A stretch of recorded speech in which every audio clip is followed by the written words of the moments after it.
jsem tuhle písničku tím foťákem, jak máte v ruce Martin, amatérsky natočil ve svém pokoji. Takové choulostivé video, je to docela polonahy. A vrazil jsem to na server YouTube. A jedna moje známá to poštěla svému švagrovi a ten pak za ní ještě večer přišel a řekl, prosím tě, pust mi ještě jednou toho Gigola. A teď bychom mohli dát něco vážnějšího, ne zase. On zahrál taky relativně novou písničku a to je vlastně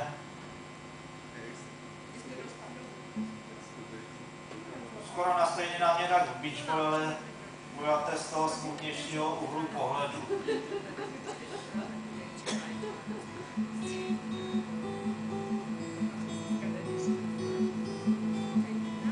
Dostala si mě do pěkné schýzy, rozproudila z potoky mé mízy.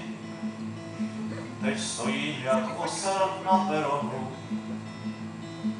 naslouchám vlně vábivých tónů.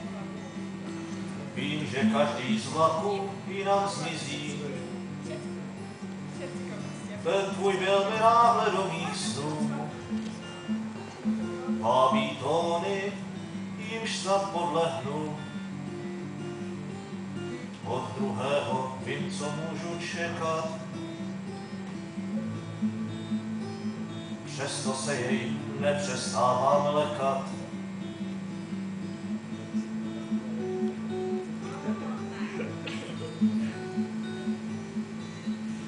Tak se čím dál víc topím v té schýze.